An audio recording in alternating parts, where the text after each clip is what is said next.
Okay, so veteran versus veteran. There's two types of veterans. Veterans that are directly involved in the combat, up close and personal,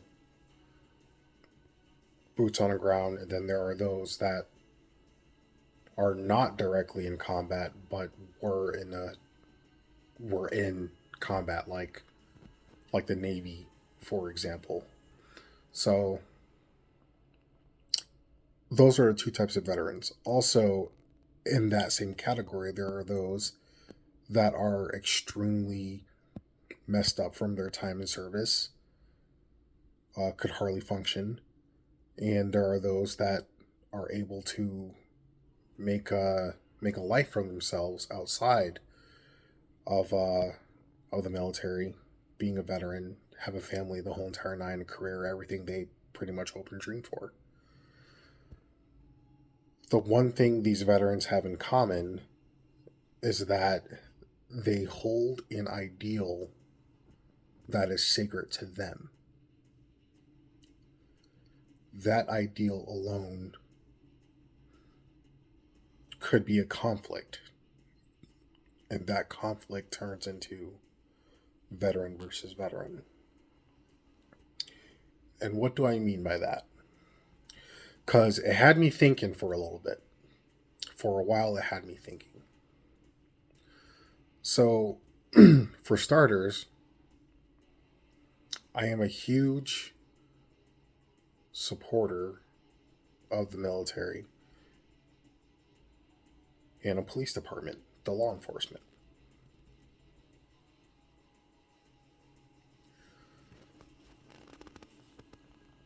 Unfortunately, my opinion changed of that when I was arrested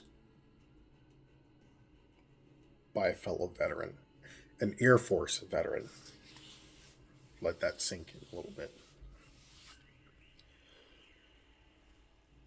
My routine is to work, go home, eat, uh, you know, literally play video games, and then it's rinse, wash, and repeat.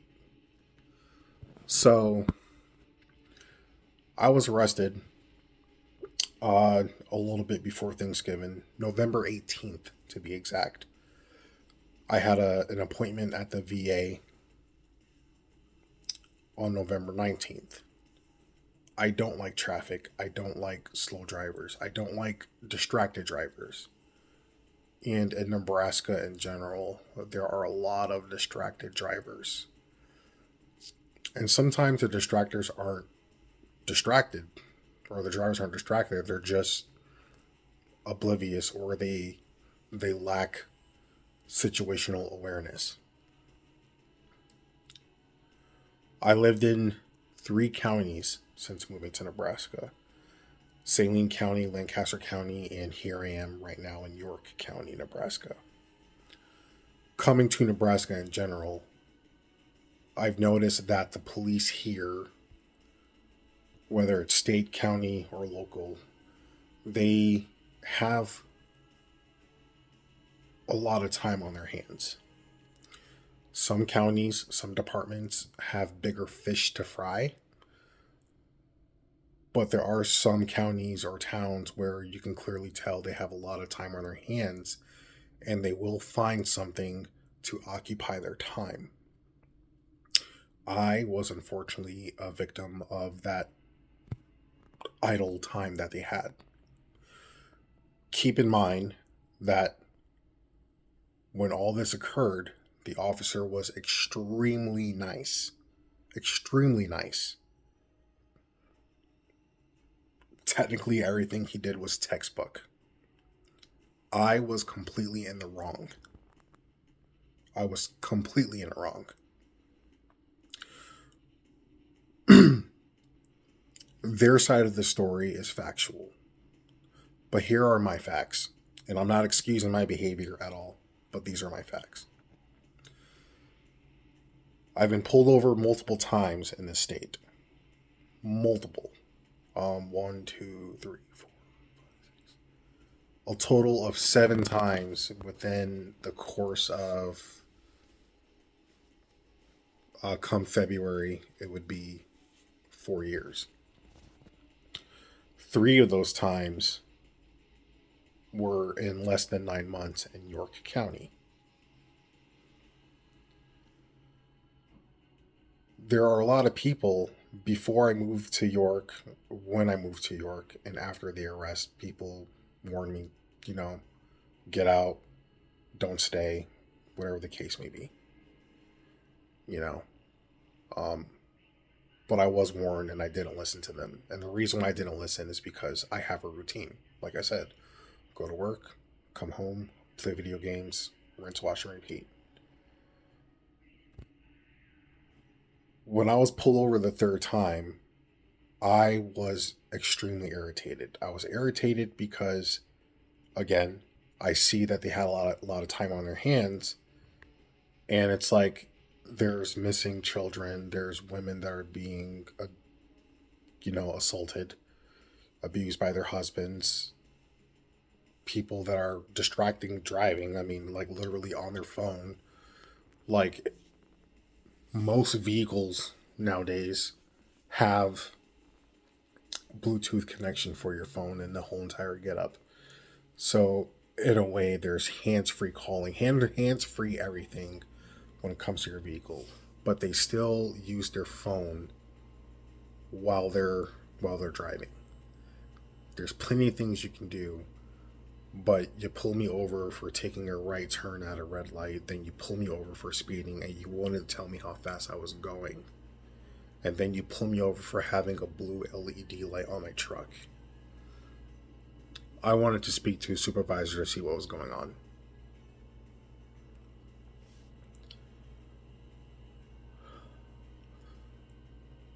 The officer said no. Again, when he said no, he still was nice. To other people, he may come off as like a mean person, but there's being mean and being professional, and being professional, again, for what it's worth, he was extremely nice. So so that aside, he refused to let me speak to a supervisor. He warned me, and he asked me multiple times to hand my ID. He gave me chances. So again, he was nice. See what I'm saying? But I kept refusing, and when I kept refusing, that's when it turned into me being at fault. But I wanted to speak to a supervisor to see why am I being pulled over so many times. It wasn't the same officer, so I can't say I'm being targeted, but at the same time, being pulled over 3 times within 8 to 9 months, one would think that they're being targeted in some way, shape, or form. I told the officer, like, hey, I'm a veteran. And then he said, I'm a veteran too. So when he said that, a lot of emotions and thoughts were racing into my head.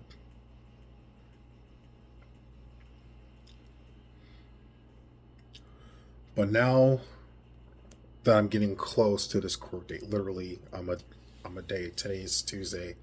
The court date to find out what's going on with me here on is tomorrow, the 7th. So, but after the arrest, I was thinking like, what if? So now we're going on to a different topic. The topic of veteran versus veteran. Oh, jeez. I see posts about America being united, how it's going to be extremely hard for someone to invade the US and the whole entire get up. Obviously, there's a never ending battle of Democrat versus Republican, conservatives versus liberals, and the list can go on. And then it had me thinking, a civil war. A civil war. A civil war sounds, I would say, I guess, fundamental on paper. I don't know if that's the right term I'm using. It sounds simple, it sounds easy, said and done and whatnot. But there's a lot of things that come into play. And that is the military. And from that military, there's also the veterans.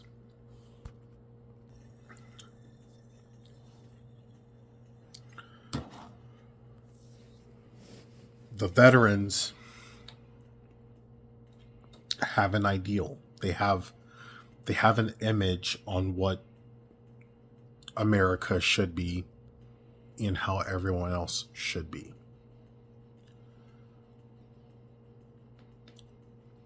The year 2030, for some reason, it I keep hearing it. You know, there's an agenda for Germany, there's an agenda for Japan, there's an agenda for America. 2030, everything is going to, and I keep saying that too. I'm a big conspiracy theorist, and I've been hearing about 2030 since the start of my conspiracy theory rabbit hole. And I guess the conspiracy theory started out in 2006 or 2007, and 2030 was for all the conspiracies in the world, the year 2030 stood out the most. And I think in that year, there's going to be a huge governmental change, maybe a civil war, maybe a world war, a nuclear war, a fallout, an actual 1999 fear, or the Y2K fear, you know, that will actually come to fruition. You know, maybe all the cellular devices and internet's going to go down. Who knows? But 2030 rings a whole entire bell. And when everyone has their own ideal on what America should be or how it's supposed to be, every single ideal conflicts with another person. Some people think America should be straight up white picket fence, wife stays at home and the man goes off to work and the children plays and goes to school and not know about the alphabet mafia, rainbow identity and SUality and all that stuff. And then there's a flip side to that believes in such thing where women should work and have all the power and men should, I guess, be cucks or kermits in some way. And the list can go on. Anyways, everyone has their own ideology of what America should be and how every American should be.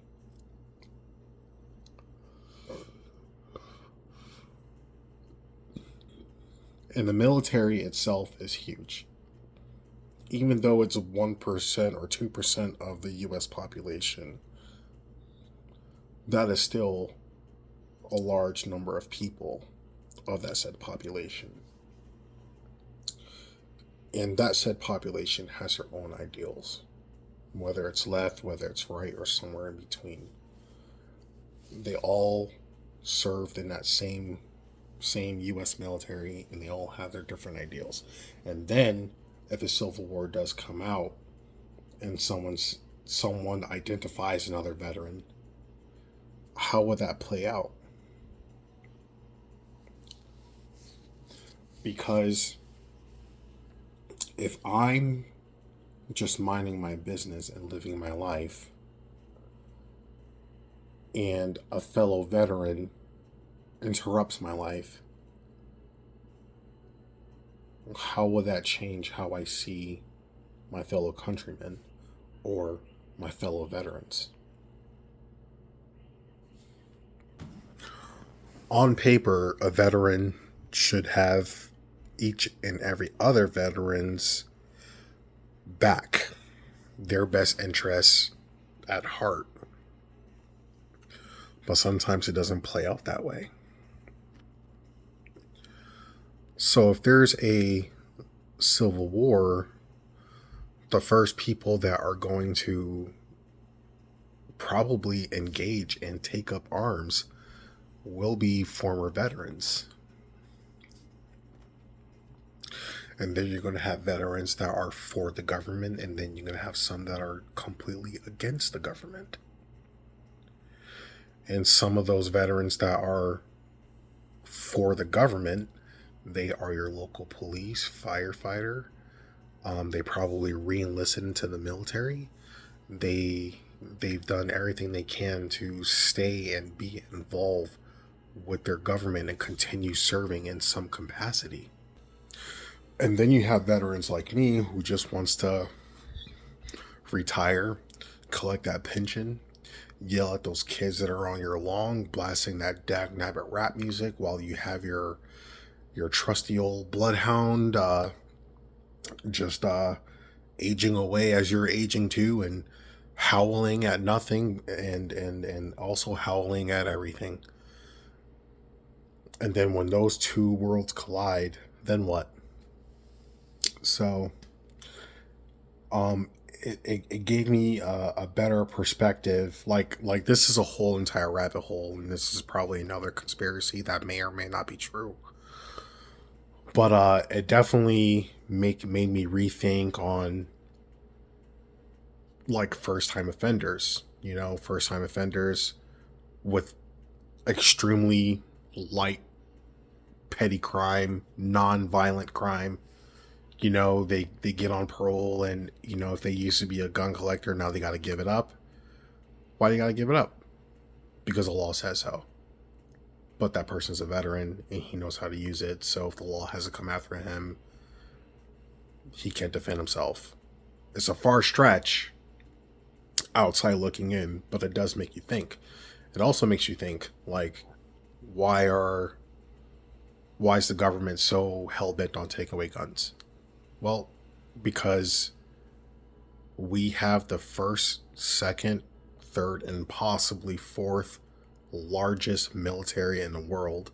And even though out of the United States population, it's a small percentage, but that small percentage is literally the size of 2 to 3 countries. So you have the size of 2 to 3 countries that know how to use pew pews and blickies with John Wick precision. If you have a population that knows how to use those things with John Wick precision, then you have to find some way to take them away so they could pretty much be defenseless and not uphold their own ideals and values and beliefs.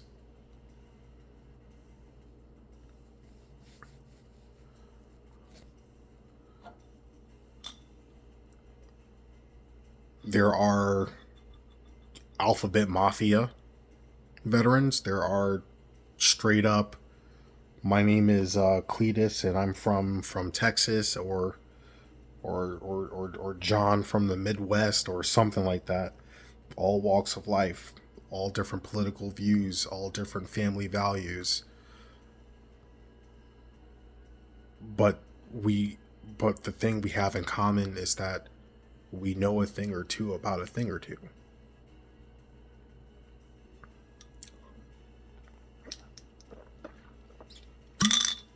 I remember sometime in 2019, maybe 20, like the very, very start of COVID, and I owned a shotgun, and I owned a rifle and 2 handguns, and I lived in Connecticut, Bridgeport, Connecticut. One of, and still probably, arguably, still one of the most dangerous places in Connecticut. I can't say United States, because that number always goes up and down. But in Connecticut in general, it's one of the places where you really kind of don't want to live. Maybe go through, passing, go to a few mom and pop restaurants and leave, but to live, you don't. And when I lived there, and I was, again, I'm fresh out of the military, and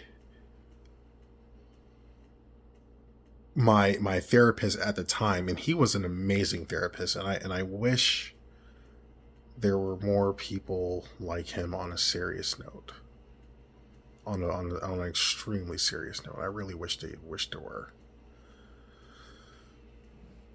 He was concerned, and he notified the Bridgeport police, and when the Bridgeport police came to do a wellness check, it wasn't just 2 to 3 officers wellness check. I personally counted 17 squad vehicles. Sometimes when it comes to the squad vehicles, you have people that are partnered up. So it could be 17, or it could be 17 times half, which I'm not good at math, but half of 17 plus 17 equals that amount. And they were all there for me. And at first I thought they really cared. But then it got me thinking that I am a veteran, and when people hear the word veteran, they think of combat, war, and extremely unstable. And admittedly, I am. I'm getting better. I'm trying to get better. I really am. When I first got out, it was a sad story. It was a pathetic story. You know, my mom tried. She did her best. But I left her household. I left home and got my own place because I didn't want her to deal with me. She has her stuff going on.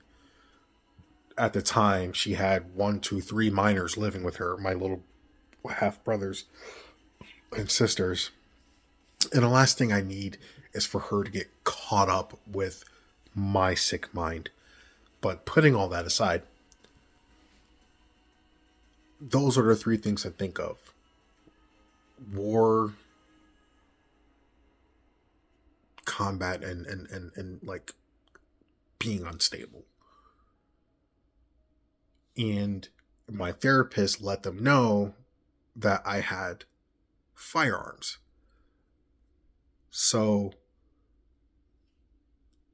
sergeants, lieutenants, corporals, and regular foot patrol officers, they all came in droves, because one veteran is a danger to everyone who just goes about their day, going to work or coming home on their phone. Get off of your phone and pay attention to the road.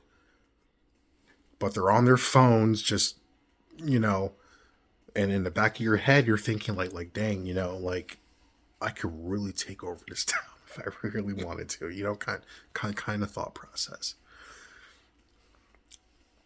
There's a power dynamic. The power dynamic is I have this knowledge and you don't. But when someone has the same knowledge as you kind of get a little bit into a high alert mode. Before I even joined the military, I had a pistol permit. In Connecticut, you need a pistol permit to carry anything, to use a firearm, to buy it, whatever.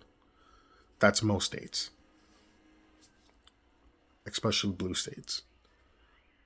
You have to have a permit to carry.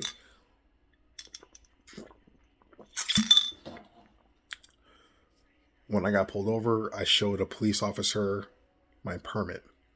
When an officer sees that you have a permit, they saw that you took the time to get the qualifications, to get a pistol, to learn how to use it, and to carry it legally, and the whole entire getup.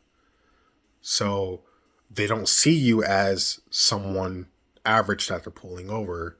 They see you as someone that could potentially take them or whoever else out if things go left and or south on their end.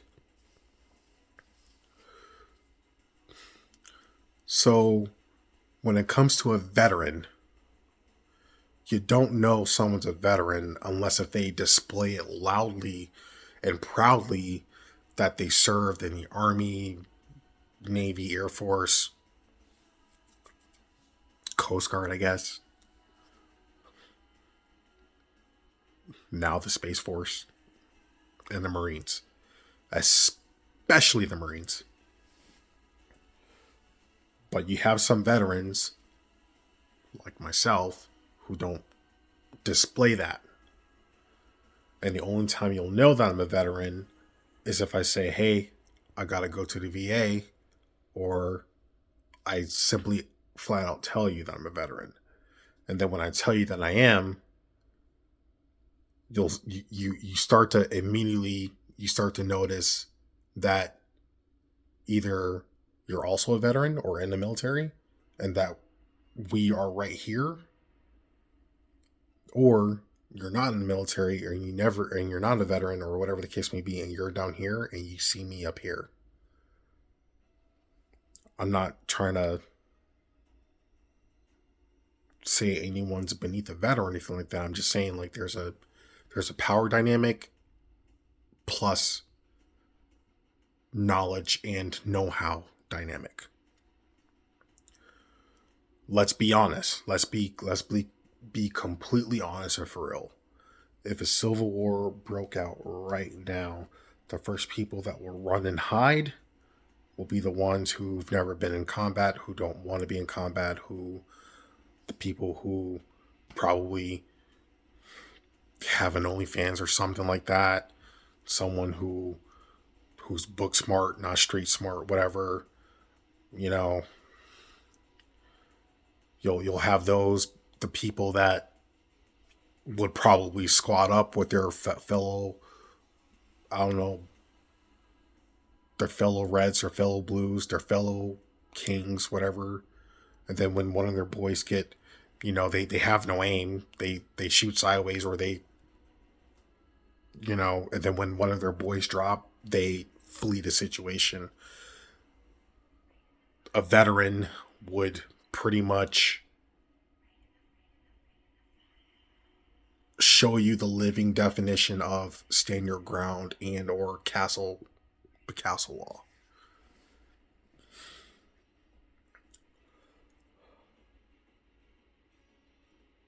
I got totally off topic, off tangent. But again, in a situation like that, it'll be veteran versus veteran. And I don't want to